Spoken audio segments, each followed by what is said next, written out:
ورحمة الله وبركاته. الحمد لله رب الكعبة والصلاة والسلام على محمد بن عبد الله أما بعد. فقد قال الله تبارك وتعالى في كلامه المجيد في القرآن الحميد: أعوذ بالله من الشيطان الرجيم. بسم الله الرحمن الرحيم. وأذن في الناس بالحج يأتيك رجالا وعلى كل ضامر يأتين من كل فج عميق. وقال رسول الله صلى الله عليه وسلم: من حج لله فلم يرقص ولم يفسق رجع كيوم ولدته امه، او كما قال عليه الصلاه والسلام. ঐতিহ্যবাহী বিদ্যাপীঠ জামিয়া ইসলামিয়া দারুল অঙ্গ সংগঠন দারুল ছাত্র কাফেলা কর্তৃক আয়োজিত আজকে এই মনোজ্ঞ সেমিনারের সম্মানিত সভাপতি, বিজ্ঞ বিচারক, সুসাহিত্যিক সঞ্চালক ও আমার সামনে উপবিষ্ট বাংলার সুজলা সুফলা শস্য শ্যামলা প্রান্তর থেকে আগত নববিকার উদ্ভাসিত রুদ্র তারুণ্য ছাত্র বন্ধুরা, সকলকে আন্তরিক মোবারকবাদ ও অভিনন্দন জানিয়ে শুরু করছি আজকের বক্তৃতা। প্রিয় সুধী, আজকের সেমিনারে আমার আলোচ্য বিষয় হচ্ছে হজের ইতিহাস ও ফজিলত। সবাই সংক্ষিপ্ত পরিসরে এ বিষয়ে কিঞ্চিত আলোকপাত করার ক্ষুদ্র প্রয়াস চালাব ইনশাআল্লাহ তাআলা। প্রিয় সুধী, হজ একটি আরবি শব্দ যার আবিধানিক অর্থ হচ্ছে ইচ্ছা করা। পরিভাষায় নির্দিষ্ট দিনের কিছু সময় নির্দিষ্ট কিছু আমল করাকে হজ বলা হয়। প্রিয় সুধী, পৃথিবী সৃষ্টি 2000 বছর পূর্বে আল্লাহ তাআলা রব্বুল আলামিন কাবা ঘরের স্থান নির্ধারণ করে ফেনার ন্যায় তার উপরে একটি পানির উপর ভাসমান রেখেছিলেন। এরপর সময়ের আবর্তনে কালের বিবর্তনে হযরতে নূহ আলাইহিস সালামের মহাপ্লাবনে তা ধ্বংস হয়ে যায়।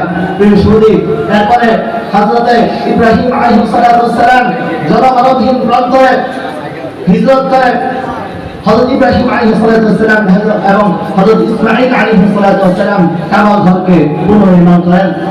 আল্লাহ তাআলা রব্বুল আলামিন কিতাবে শাতান ওয়াযিন ফিল নাস বিল হজ্জ ইয়াতুকা রিজাল ওয়া আলা কুল্লি দামির ইয়াতিনা মিন কুল্লি ফাজিন আমিক। অর্থাৎ আপনি বলতেন তারা যেন পায়ে হেঁটে অথবা উঠে পিঠে ধারণ করে অথবা পৃথিবীর চতুর্দিক থেকে তারা তাদের কল্যাণময় স্থানের দিকে আগমন করে। প্রিয় সুধী,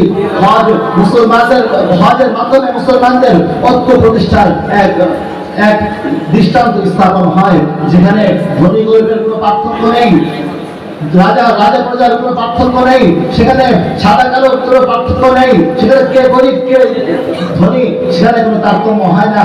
সবাই এক বাক্যে এক তালে লাব্বাইক আল্লাহুম্মা লাব্বাইক লাব্বাইক লা শারীকা লাক লাব্বাইক ধ্বনিতে মুখরিত করে পুরো কাবা প্রান্তর। তাদের লাব্বাইক ধ্বনিতে কাবার আশেপাশে পাহাড় পর্বত এবং আকাশ বাতাস প্রকম্পিত হয়ে যায়। শুধু রাসূলুল্লাহ সাল্লাল্লাহু আলাইহি ওয়াসাল্লাম বলেন, আল-উমরাতু ইলা-আল-উমরাতি কাফারাতুন লিমা বাইনাহুমা ওয়াল হাজ্জুল মাবরুর লাইসা লাহু জাযাউন ইল্লা আল-জান্নাহ। অর্থাৎ এক উমরা থেকে আরেক উমরা পর্যন্ত মধ্যবর্তী গুনাহ সময় কাজ করা এবং হজের প্রতিদান একমাত্র জান্নাত। প্রিয় সুধী, অন্যায় হাদিস রাসূলুল্লাহ আলাইহি ওয়াসাল্লাম বলেন, মান হাজ্জা লিল্লাহি ফালাম ইয়ারফুস ওয়ালাম ইয়াফসুক ওয়াজা'a কায়াউমিন ওয়ালাদাতহু উম্মুহু।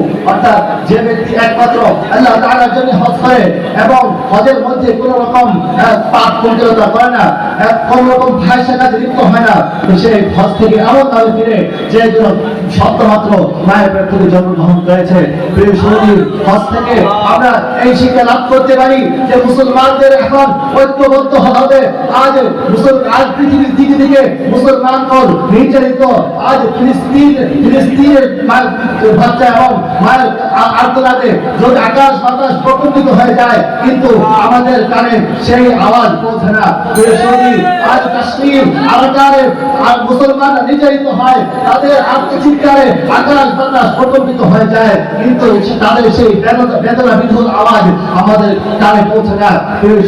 হজের মাধ্যমে আমরা এই শিক্ষা লাভ করতে পারি। আল্লাহ তাআলা রব্বুল আলামিন আমাদেরকে ঐক্যবদ্ধ হয়ে কাফের শক্তির বিরুদ্ধে জয়লাভ করার তৌফিক দান করুন। ওয়া আলাইকুম ওয়া রাহমাতুল্লাহি ওয়া বারাকাতুহু।